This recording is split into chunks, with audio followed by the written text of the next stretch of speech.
여러분 안녕하십니까? 황량수입니다.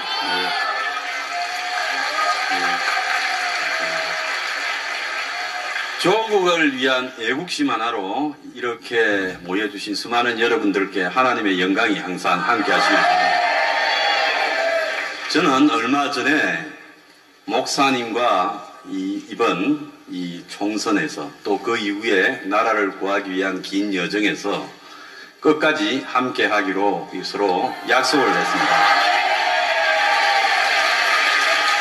이것은 단 둘만의 개인적인 약속이 아니라 하나님이 지켜보시는 신성한 약속이라고 생각합니다.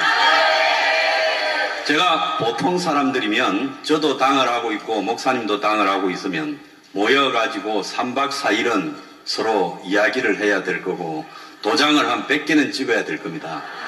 근데 목사님하고 저하고는 전화 한번 해서 만나서 목사님 합시다.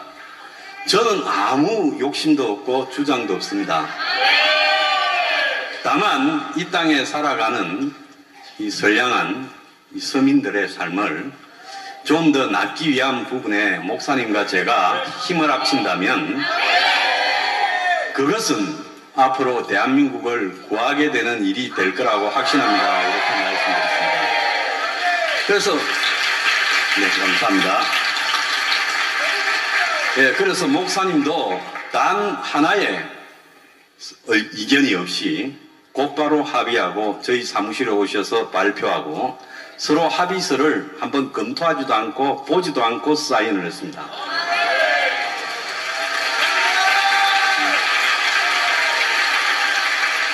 자, 제가 그러는 것은요, 목사님이 평소에 가장 존경하는 분으로 손꼽는 디트리 본 해퍼 목사님 계시죠? 그분이 미치광이가 운전대를 잡으면 거기에 사상자들을 장례시키기보다는 먼저 핸들을 뺏어라고 말씀하시지 않았습니까? 본 해퍼 목사님 이런 말씀도 하셨죠. 악을 보고 침묵하는 것은 더 큰 악이다 그랬습니다. 정광훈 목사님은 지난 문재인 정권 때 이 거대한 악, 대한민국을 망치는 악에 대항해서 몸을 던져서 실제로 순교하는 심정으로 감방에 가셨어요. 여러분 맞죠? 대한민국의 오랜 기독교 역사 그리고 수만 명, 아니 수십만 명의 목사님들이 있을지 모르지만 몸을 던져서 순교하는 심정으로 거대한 권력과 싸웠던 사람은 거의 없습니다. 있습니까? 디트리 본 해퍼 목사님은요, 제가 생각할 때는 소명, 그리고 공의, 그리고 사명, 이 세 개로 자신을 던져서 오늘날 기독교 신학의 가장 위대하신 하나님 옆에 앉아 계시는 분이 되셨습니다. 그분은 하나님의 소명, 콜링이라 그러죠. 그 소명에 따라서 루터교 목사님이 되셨어요. 미국에서 편히 살 수 있었는데 귀국을 했습니다. 독일 나치하에서요. 그리고 하나님의 공의, 즉 공평하게 인간 세상의 법이 아니라 하나님의 법에 따른 정의로움에 따라서 히틀러의 독재의 정면으로 저항했습니다. 그렇죠?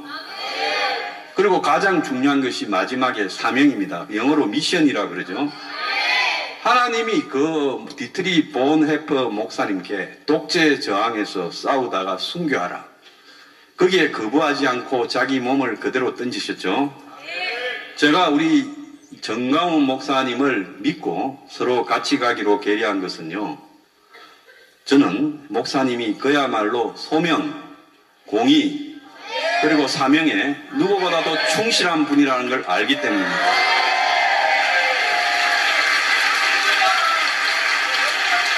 한간에는 저를 좌파라고 생각하는 사람도 있습니다. 그런데 저는 80년대 초반에 주사파가 판을 칠 때도 서울대에서 주사파를 하지 않고 사회개혁을 했던 유일한 사람입니다. 그래서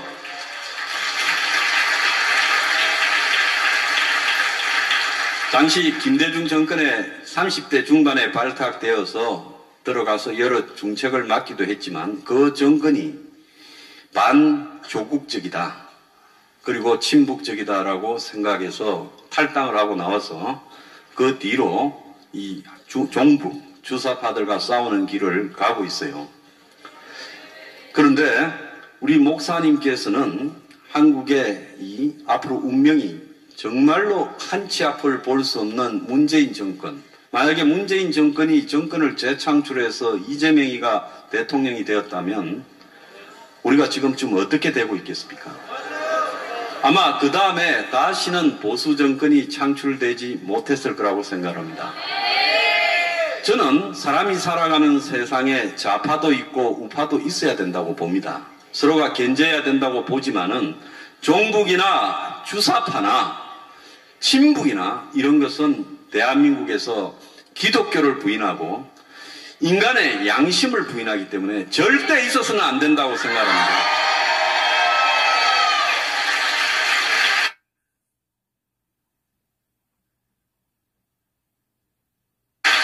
그래서 많은 사람들이 목사님하고 저하고 손을 잡는다, 같이 가기로 했다 했을 때 반신반의를 했을 거예요. 둘이 얼마나 오래 가나 보자. 저 황장수가 배지 달라고 저러는구나. 정가훈 목사가 돈이 많아서 황장수에게 돈을 많이 줬구나. 이렇게들 비아냥거리는 사람들도 있었습니다. 그런데 제가 목사님하고 손을 잡게 된 것은요, 목사님과의 오랜 믿음과 신의 때문입니다.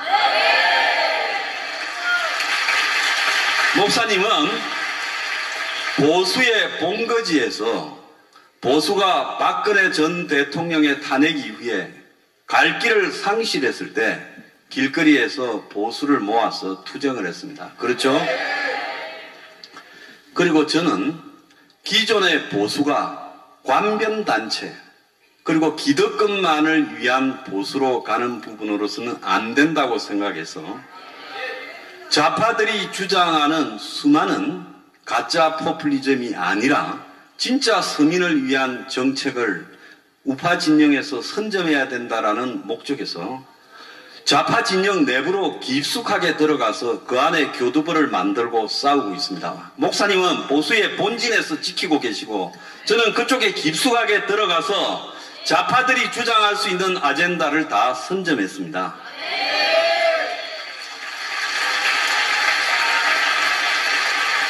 그래서 목사님하고 저하고 한 2년 전에 한 약속이 있습니다.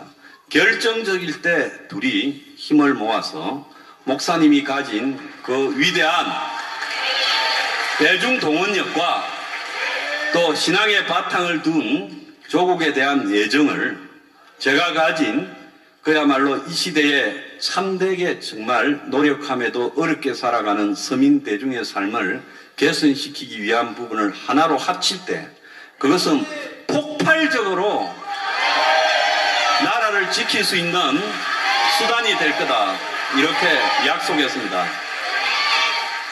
그리고 이 약속이 그야말로 정치꾼의 약속이라면 그 자리에서 끝났을 겁니다. 그런데 다들 생각지도 못한 정강훈 목사님과 저와의 이런 약속의 지킴, 이것이 가능해졌죠. 자, 그 부분에 저는 우리 목사님은 일종의 혁명가라고 생각합니다. 여러분, 우리가 예수님이요, 제가 지난번에 기득권자냐 혁명가냐 이렇게 제가 여러분한테 물으니까 여러분이 전부 뭐라고 하셨죠? 예수님은요, 로마의 식민 지배 아래서 그 밑에서 또 대제사장이나 율법학자, 랍비들이 식민지에 굴복하면서 지배층이 되어가지고 가진 자를 위한 기득권의 사회를 형성했습니다. 당시에 이스라엘이 있던 그 지역은 기근이 판을 치고 그야말로 95%의 서민들이, 대중들이 살아가기가 참으로 고달팠습니다. 가난하고 헐벗고 병들고 소경 그리고 벙어리, 안전병이 이런 사람들이 정말로 힘들게 살아갈 때 가난한 목수의 아들의 몸을 빌고 나와가지고 예수님은 누구와 함께 했습니까? 가난하고 헐벗고 힘없고 억압받는 사람과 함께 하면서 예수님이 뭐라 했습니까? 정의가 강물처럼 흐르고 누른 자도 없고 눌리는 자도 없는 세상을 만들자고 말씀하시지 않았어요? 그러다가 이 유대교 기득권자들이 적어도 식민지하에 살면서 예수님을 십자가에 못 박아서 희생시키지 않았습니까?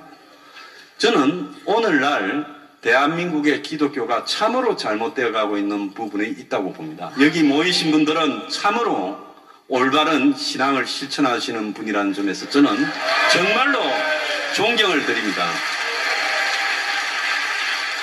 대형 교회에 다니고 11조만 내고 그리고 자기 가족의 행복을 기원만 하고, 여러분, 예수님이 바라셨던 그런 이 천국의 세상이 그런 방식으로 이루어질 수 있다고 생각하십니까? 전 세계에 수십만, 수백만의 목사들이 있는데 왜 세상이 이렇게 살기가 힘들고 고달플까요? 만약에 그분들이 예수님의 말씀대로 실천을 했다면 오늘날 우리가 이런 세상에서 살 수 있겠습니까? 전부 가짜 믿음을 가지고 있는 겁니다. 그런데 우리 정강훈 목사님은 몸을 던져서 진짜 믿음을 실천하고 계신 거예요. 그래서 저도 그런 생각을 했습니다. 오늘날 대한민국의 정치는 정말로 이 세상에 90%의 국민이 힘들게 살아가고 있다는 겁니다. 그렇게 힘들게 살아가는 90%의 국민을 향해서 정치는 가야 되고 그들의 삶을, 고통을 덜어주는 쪽으로 정치가 움직여져야 된다는 것이 제 생각입니다. 여러분 그렇게 생각하지 않습니까? 자, 이준석 신당의 1호 공약이 공영방송 사장에 대한 거고, 민주당의 1호 영입인사가 기후 관련 여자 변호사고, 국민의힘의 1호 영입인사가 전 교총회장입니다. 그런 것들이 여러분의 삶과 관련이 있습니까?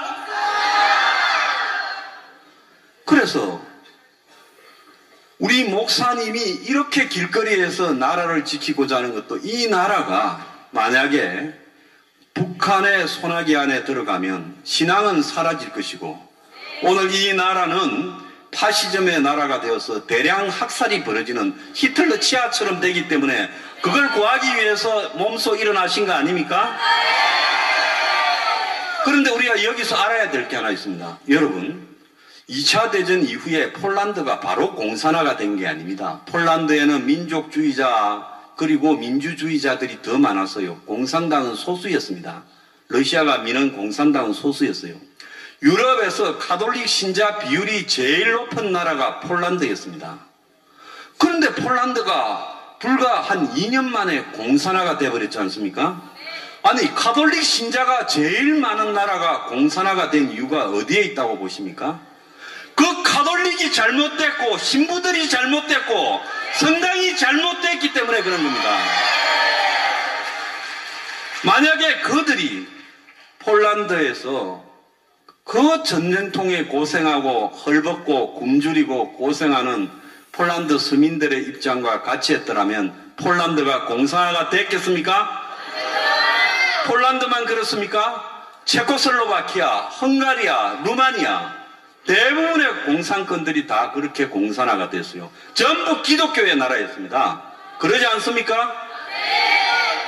그래서 이 기독교가 공산주의에 이기는 가장 큰 힘은 서민들의 삶과 함께 가고, 서민의 삶을 개선시키기 위해서 목회자나 우리 성도들이 전부 노력할 의무가 있다는 겁니다.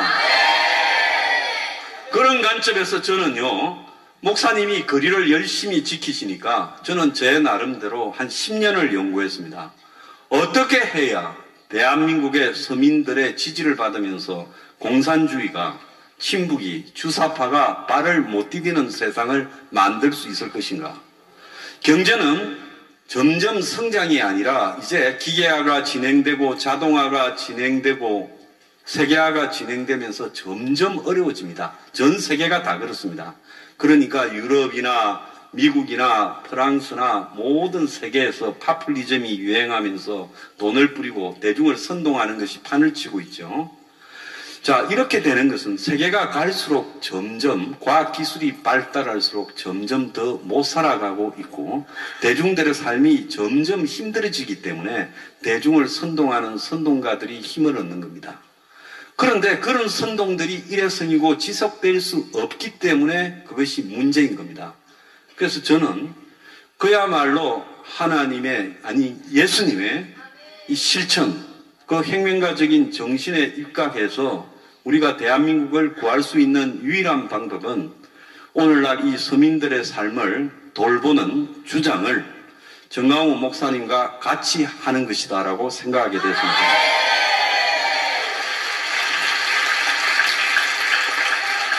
그래서 제가 하는 당은 예수님의 혁명에서 이름을 따서 공산주의 혁명이 아니라 예수님의 혁명에서 이름을 따서 혁명 21이라고 붙인 거예요, 여러분. 그래서 우리 당에서는 주거, 가장 어려운 것이 집입니다. 여러분, 집이 한 채 기본으로 10억, 20억 했어야 이게 말이 됩니까? 여기 있는 청년들 미래가 있습니까? 결혼할 수 있습니까? 연애할 수 있습니까? 그래서 4포 세대, M포 세대라고 하는 거 아닙니까? 집은 주거의 수단이지 집을 가지고 투기하고 돈 버리는 것이 옳은 겁니까? 집은 생활 필수품이고 공공재입니다. 그러지 않습니까? 우리가 정부가 수도, 전기, 가스를 제공하듯이 집은 국가가 당연히 공짜가 아니라 노력하는 사람들, 성실히 살아가는 사람들이 원가로 살 수 있게 공급을 해줘야 된다는 겁니다. 그래서 저는 30평짜리 집 한 채가 평당 700만 원이면 된다고 생각합니다. 그래서 정강훈 목사님하고 저하고는요, 머지않아 그것이 실현 가능하다는 것을 보여주려고 노력하고 있습니다. 믿음이 충실한 사람들이 한평생을 이웃을 사랑하고 더불어서 같이 행복하게 살아가는 세상을 만드는 것이 하나님의 뜻이지, 집 한 채 만들겠다고 죽도록 고생하고 비더더 살다가 인생이 끝나는 것이 하나님의 뜻입니까? 그래서 집은 원가로 국가가 공급해야 된다. 실제로 싱가포르는 그렇게 하고 있습니다. 80%의 국민에게 집을 원가로 공급을 하고 있습니다. 그래서 그 주장을 하고 있고요. 두 번째로는요, 하나님의 공의는 성실하고 열심히 일하고 믿음이 있는 사람이 잘 되는 것이 하나님의 공의지요. 그런데 부모를 잘 만나서 사교육을 받고 그리고 조국 부부처럼 스펙을 조장하고 부모가 가진 그런 커넥션에 의해서 자식이 가짜로 의사가 되고 가짜로 변호사가 되고 그리고 가짜로 명문 대학에 가는 게 이게 옳은 세상입니까? 그래서 저는 궁극적으로 목사님과 사교육을 폐지해야 된다.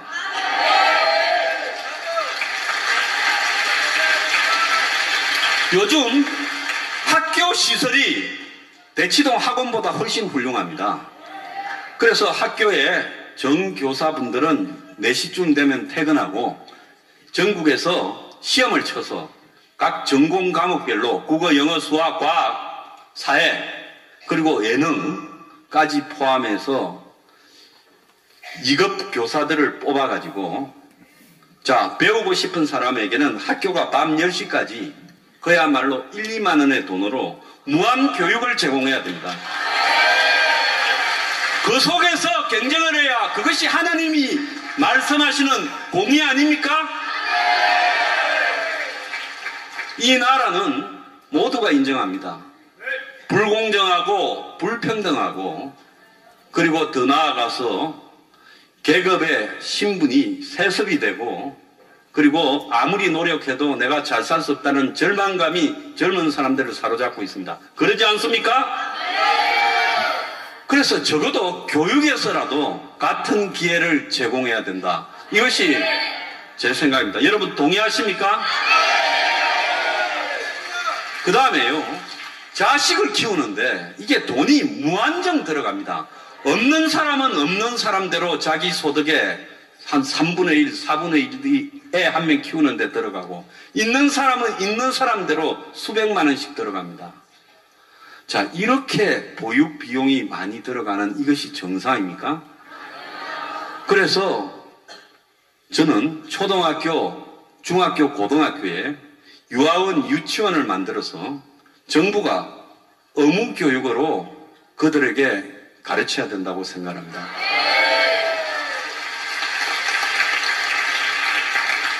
또 더 나아갔어요.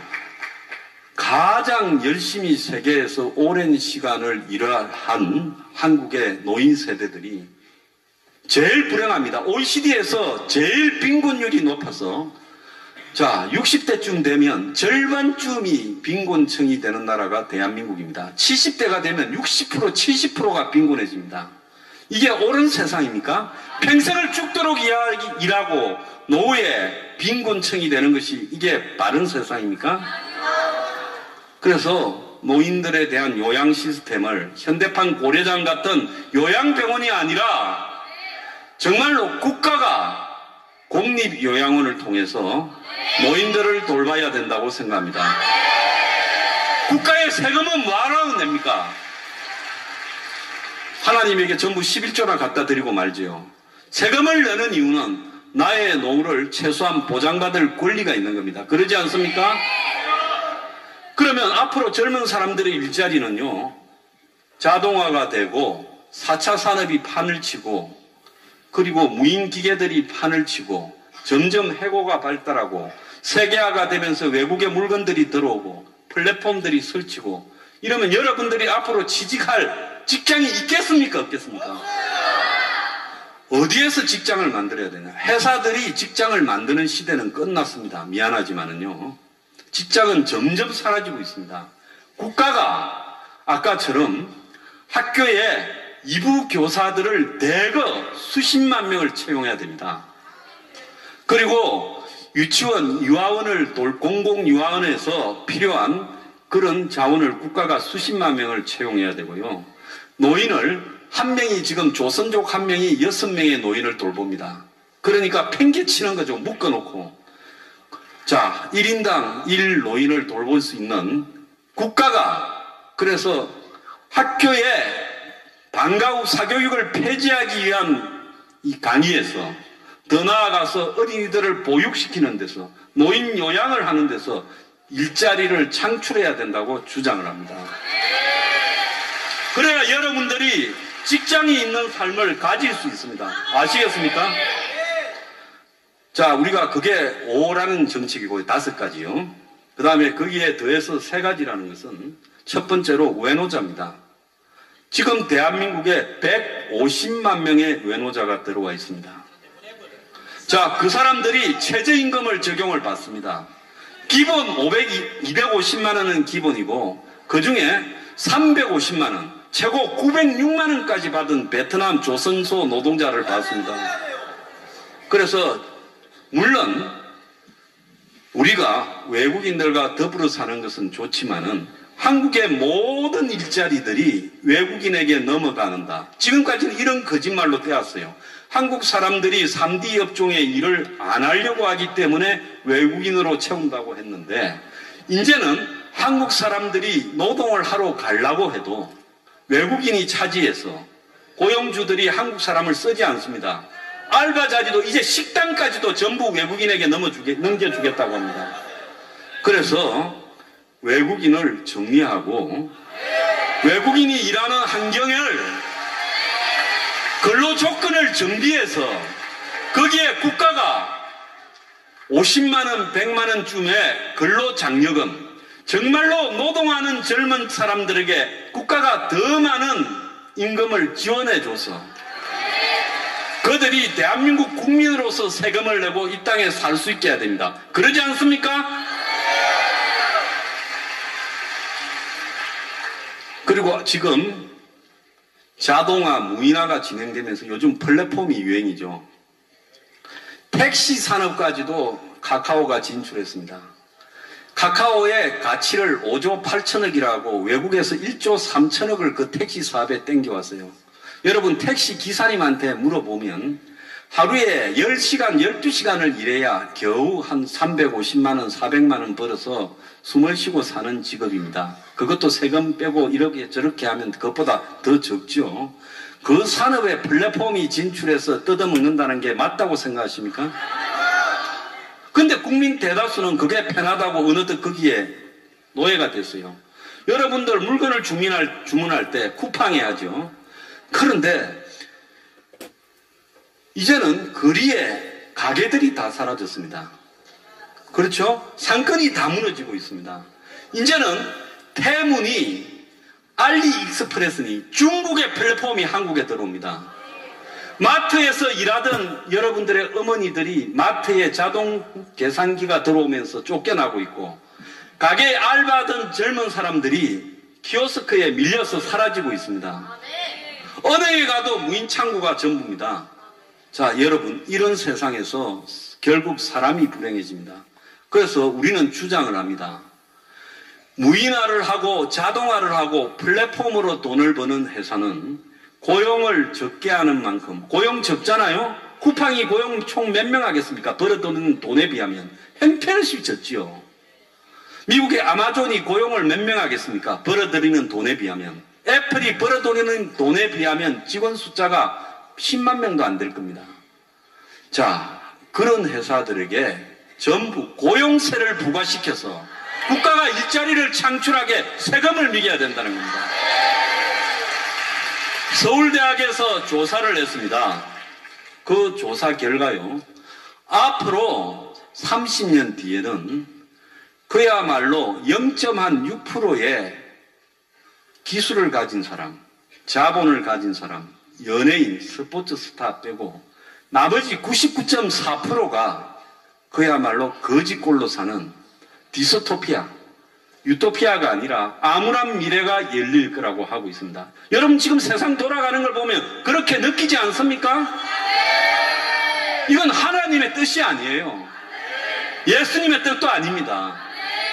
기계가 사람을 지배하는 세상, 여러분 이게 옳다고 생각하십니까? 그래서 우리는 이 모든 플랫폼, 자동화에 대해서 정부가 고용세를 매겨서 사람이 일할 수 있도록, 정부가 고용할 수 있도록 해야 된다고 주장을 합니다.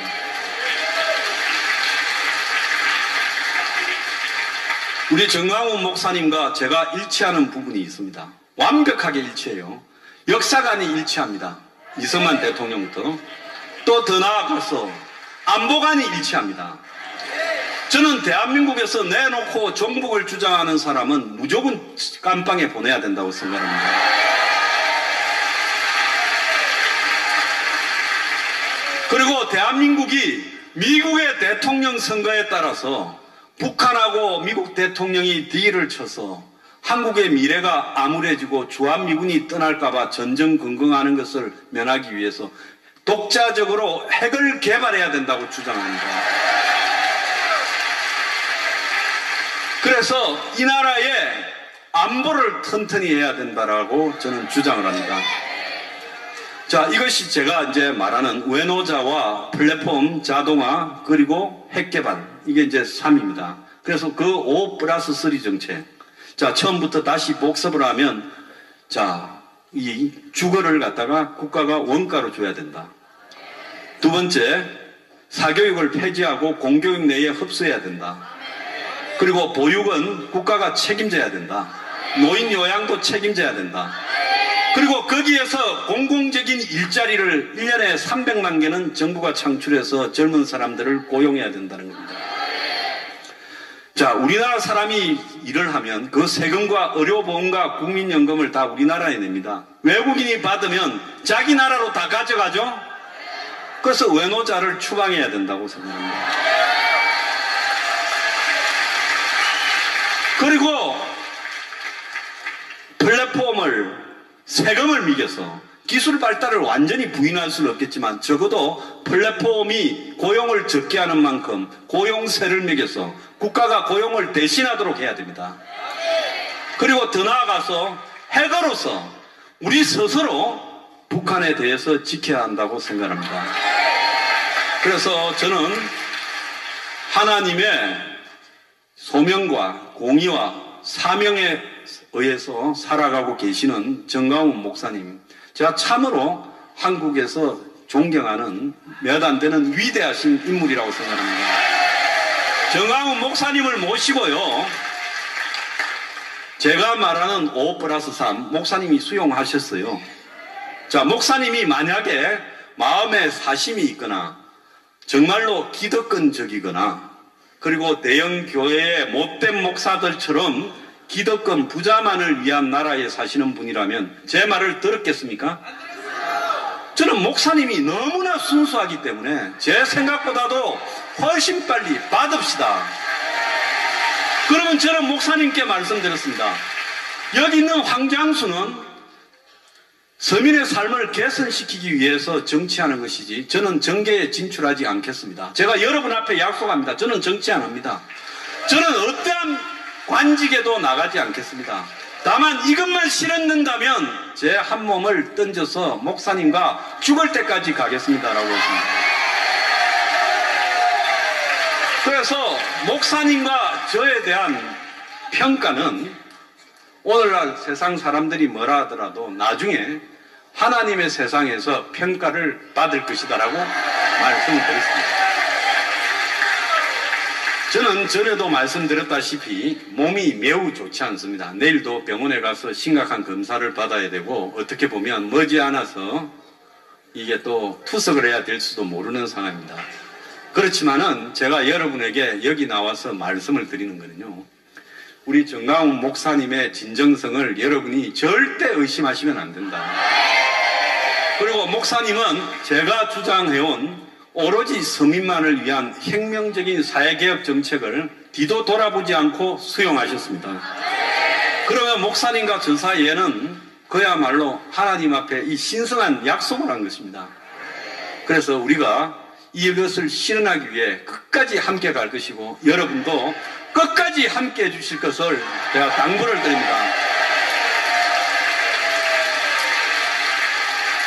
여러분 오늘 만나 뵈서 정말 감사하고요. 하나님의 은총이 항상 같이 하시기를 당부드립니다.